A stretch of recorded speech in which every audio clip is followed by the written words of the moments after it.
Forget about it. Crank her up!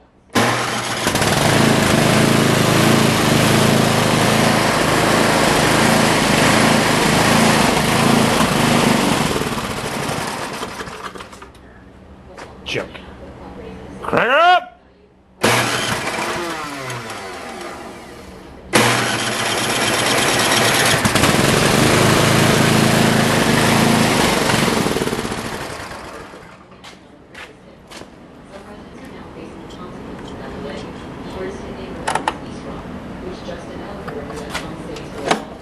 Crank her up!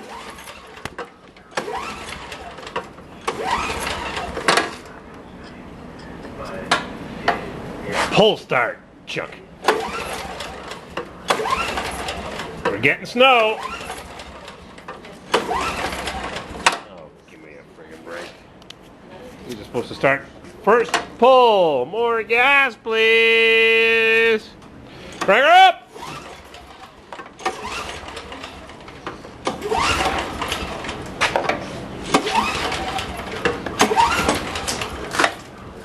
Whee! Parts are flying.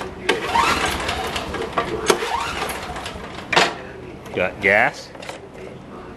Yep. Good ethanol gas. Corn is for eating.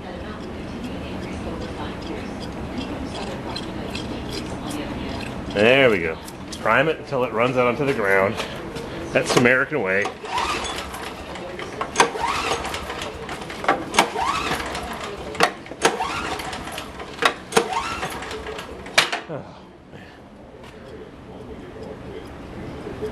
Yeah, gas is dribbling everywhere.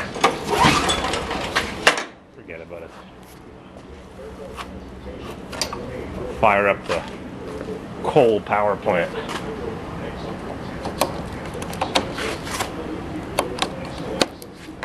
Huh. Doesn't fit. Go look at your beekeeper's video. It's got this huge 3-story staircase. He was checking out. Rotted. Tons of Bondo. Needs pisser to fix it. Crank her up!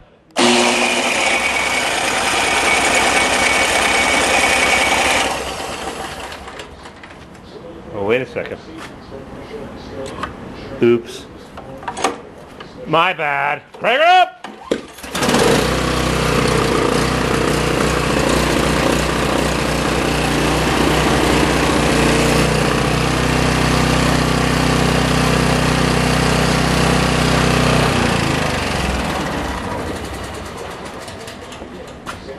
Jeez, I hate when they hide the throttle like that.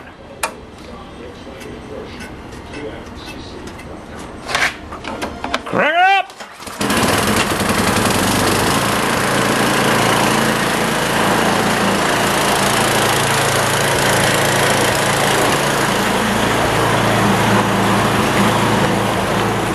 Suburban!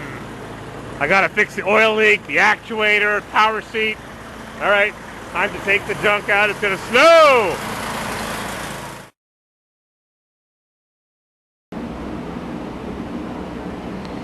Yeah, I read the comments about the K&N filter, so I took it off.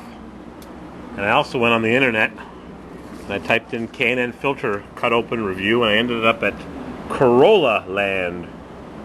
Corolla Land. Oil filter comparisons. March 2003, updated 2005.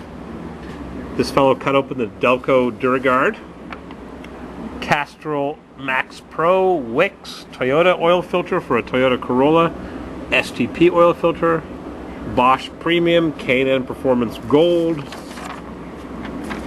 Fram Extragard, Purelator Premium Plus,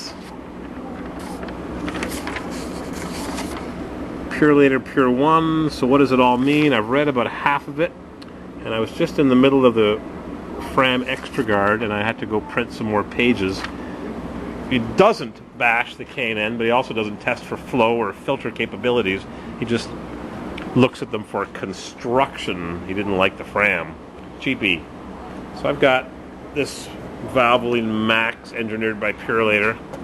I've got an AC Delco, and I'm going to fill one of these up with oil and put it on this motor, and Then I'm going to try put this four-wheel drive actuator on, and I'm not a wiring guy. And there's a brown wire here on this made in China wiring harness that I bought on Amazon for 40 bucks, including free shipping. So you put a spacer into the front differential and you screw the actuator, and I've got to get it. It's at my house. And then you read these directions. For 1995 interim vehicles, locate 4-wire connector on the left side of transmission. Splice the brown wire of the actuator harness into cavity D of CKT241 brown on the engine side of connector C120. Oh yeah. Figure 7. Splice CKT241 here.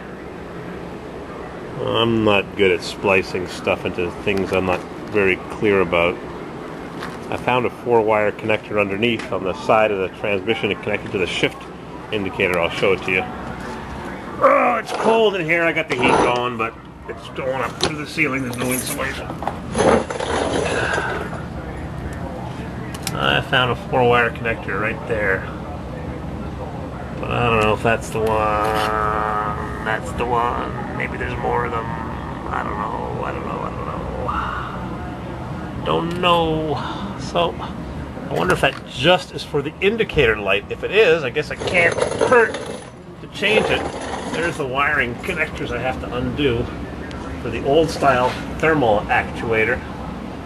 I don't know how a thermal actuator works, but it's supposed to be slow or non-functioning. So, bought a almost brand new one for 45 bucks plus $7 shipping from Cable Auto and Truck Parts. They sell a lot of differential stuff for big trucks, new vehicle takeoffs. They said it was brand new, never used. On a differential they were parting out. So I bought it. I don't have it here to show you, but it looks a lot meatier than the original one. It's got an electric motor inside to actuate the front axle to lock it into 4-wheel drive. So you put that spacer in, and I'll go next door and get it. And I won't put this brown wire on because I don't know where it goes. But maybe it's just for the dash light, and I can live without that for now. Flat side, no. Route the wiring harness CK brown on the top will attach.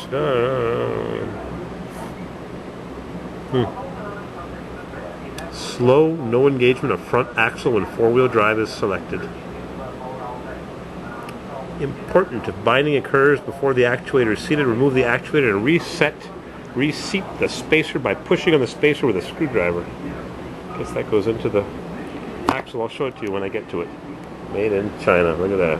Make friggin' everything there, huh?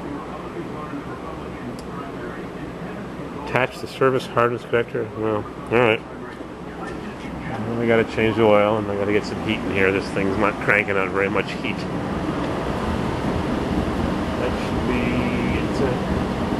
we got there 175 Fahrenheit, 60 degrees Celsius. That should be 300 Fahrenheit. Double what it is now, because I ain't got much heat coming out here. Cool air.